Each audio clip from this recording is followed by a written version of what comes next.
So today I'm going to show you how to propagate one of the most common houseplants, the pothos. Pothos is a great plant because it purifies your air and it's so easy to grow and maintain.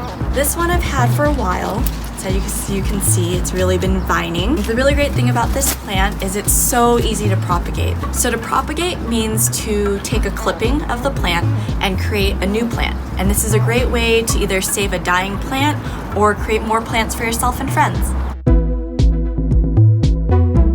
The first step to propagating a plant is to properly clip a clipping or create a clipping. All along here, you'll see a few nodes. You can see and feel them.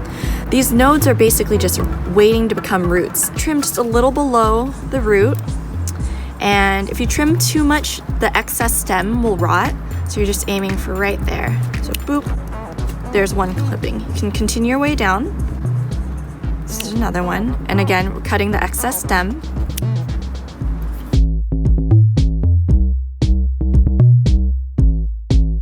Now we got ourselves 4 chances at a new plant.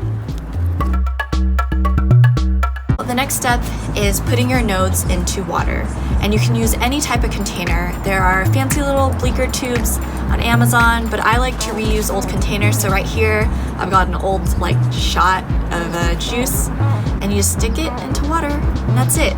You can double up if you want. You can put a few nodes into a glass, that's fine. I've also used old spice containers. This was once, I think, a cinnamon, and I use this to propagate all the time.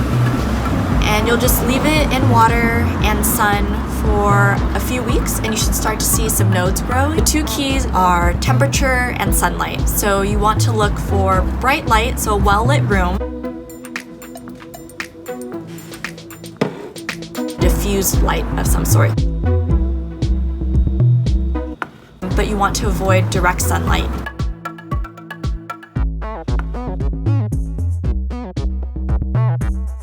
You don't want it to cook in the sun. Small containers are great. The water is likely to warm up during the day, whereas if you do too large a body of water, it might stay kind of cold, which hinders root growth. And when I say you can use any container, you really can.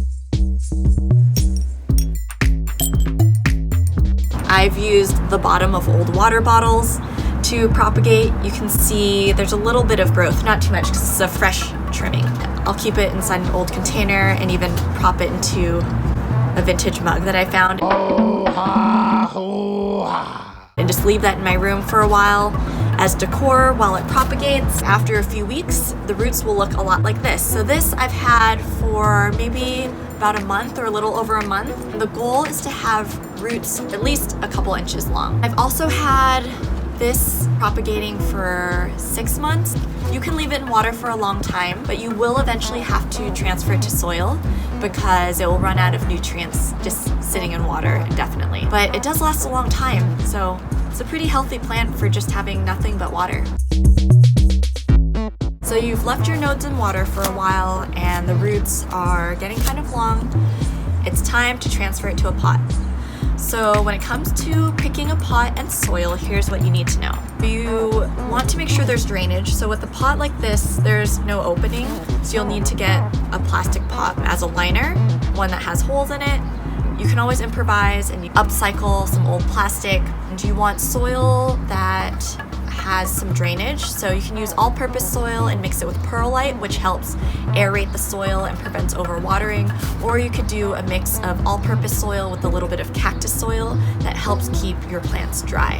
The whole point is to make sure it gets some water, but by adding perlite or cactus soil, it prevents your roots from being overwatered and root rot. So the first thing you want to do is fill up your pot about 1/3 full with soil. Once you've got a little foundation of soil, you'll take your plant out of the water and kind of hover it in the middle of the pot and just build soil around it until you've got a new plant.